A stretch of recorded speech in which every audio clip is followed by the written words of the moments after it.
는 진실화의 기본법 재개정안을 즉각 통과시켜라! 오늘 전국에서 모인 유족들과 관련 연대 단체들은 대한민국 정체성에 관하여 묻고자 이 자리에 모였다. 조국이 해방되고 80년, 한국 전쟁이 발발한 지 70년, 인고의 세월을 살아온 유족들과 피해 가족들이 백발이 성성한 노구의 몸을 이끌고 조부모 형제의 죽음 진실을 국회와 윤석열 정부와 미국에게 밝혀주기를 바라는 한마음 한뜻으로 모였다. 유족과 연대 단체 피해자 회원들은 알고 싶다. 해방 공간과 한국 전쟁에서 미국과 이승만 정권은 남쪽에서만 100만 명이 넘는 민간인을 학살하였다. 왜? 무엇 때문에? 누구에게? 언제? 어디서? 어떻게 학살을 하고 시신을 유기하였는가를 밝혀주기를 강력히 요구한다.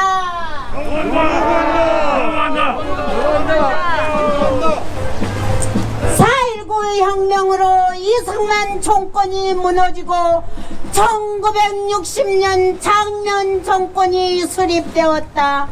유가족들은 희생자의 명예회복 등을 요구하며 마침내 같은 해 10월 서울 종로에서 회원 114만 명의 규모 전국 피해학살자 유족회가 창립됐다. 유족들은 대통령, 국무총리, 국회 등의 진정서를 제출하고 유족 집회 등을 열어 학살 책임자, 처벌 유족에 대한 정치, 경찰, 감시 해제, 일형제, 피해 보상 등을 요구했다. 이 같은 전국적 활동에 힘입어 제4대 국회에서 양민학살조사 특별위원회가 구성되어 5월 31일부터 6월 10일까지 현장을 조사한 뒤 양민학살 사건 진상 보고서를 작성해 정부에 제출했다.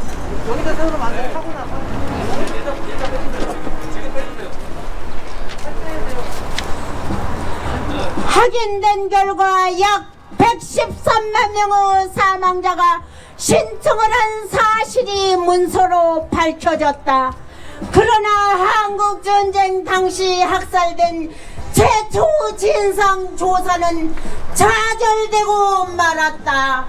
지난 1971년 국방부가 발간한 한국전쟁사 사는 1950년 6월 25일부터 10월 31일까지 불과 4개월 만에 남한에서만 106만 명의 민간인이 학살당했다고 기록하고 있다. 바로 5.16 군사 쿠데타 세력에 의해서다. 유족의 간부를 혁명재판소에 해부하여 구속시키고 유족에서 집단 매장된 유해를 합동묘지를 조성하였으나 보관 참시하고 연자제를 실시하여 유족들을 감시하고 탄압하였던 것이다. 1971년 국방부가 발간한 민간인 학살자 학살 자료와 비슷한 숫자가 장면 정부와 박정희 정권 때 발간한 수치가 거의 일치되고 있다. 누구야? 대한민국 정부는 이 사실조차 인정하지 않고 있다. 이렇게 수많은 이들이 목숨을 잃었지만 그동안 민간인 학살의 진실은 미 군정과 이승만 포압정권과 박정희 군사정권을 거치며 은폐되어 왔고 유족들조차 빨갱이로 몰리면 울음마저 죄가 되는 고초를 겪고 하기 때문에 잊혀진 진실이 되고 말았다. 대한민국은 밝히기 싫은 진실의 두 가지가 있다. 하나는 패전 사실이고 다른 하나는 민간인 학살 사실이다. 전투에서 무능했던 군과 경찰은 민간인 학살에서는 용감하였고 극우 단체까지 무장을 시켜 민간인을 대량 학살하였다. 한국전쟁 전후 벌어진 민간인 대량 학살 사건을 두고 아직도 우리나라는 학살 사실을 인정하지 않고 의혹과 비난의 눈으로만 바라보고 있다. 오히려 빨갱이는 죽어도 된다라는 섬뜩한 말까지 서슴지 않고 있다. 빨갱이는 협오 대상이요 저주의 상징이 되었다. 아직까지도 지식인과 가진 자들은 민간인 학살 문제를 외면하고 정치인들도 이에 득실을 따져 진실 규명에 주저하는 까닭은 곧 빨갱이로 지적되면 곧바로 죽음을 의미하기 때문이다. 진실을 은폐하는 야만의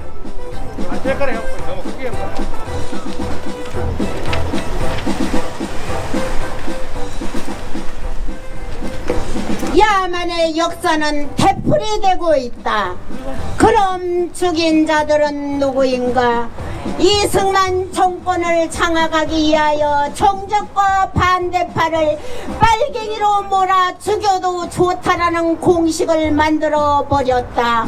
이승만은 친일 군경을 재기용하여 목숨을 부지하기 위하여 은인 자중하던 그들은 권력자의 중복이 되어 닥치는 대로 이승만 명령에 움직였다. 죽은 자들은 누구인가? 분단 체제를 극복하여 통일 조국을 수립하자는 민족주의 성향의 애국자들과 동조 세력 또는 양민을 속여 보도연맹에 가입을 유도당한 젊은 청년들이 대부분이다. 그것뿐이 아니다. 북쪽에서 피나오는 피난민을 비롯한 남녀노소를 가리지 않고 죽이고 지나갔다. 죄가 있다면 이 나라에서 태어난 죄였고 분단을 극복하고 통일 정부를 수립하자는 민족주의 애국적 열정이 죄가 되었던 것이다.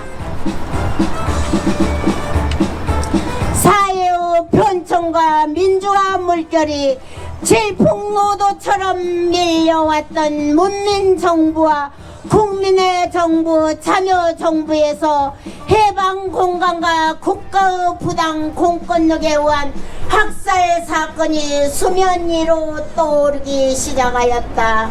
피해자와 유족들은 정원 연구자와 활동가들에 의하여 실체적인 학살 규모와 성격 윤곽이 잡혀서 유족들의 요구에 부응하면 노무현 정권 말기에 여야 합의로 진실과 하해 기본법이 제정되어 제1기 진실하해가 출범되었다. 그러나 야심차게 발족되었던 제1기 진실하해는 미안의 위원회가 되고 말았다. 정권 재창출에 실패하였기 때문이다. 이명박 정권은 조사일을 강제로 폐쇄시키고 백범기념관에서 정부 주관 행동 합동 일원계를 개최하는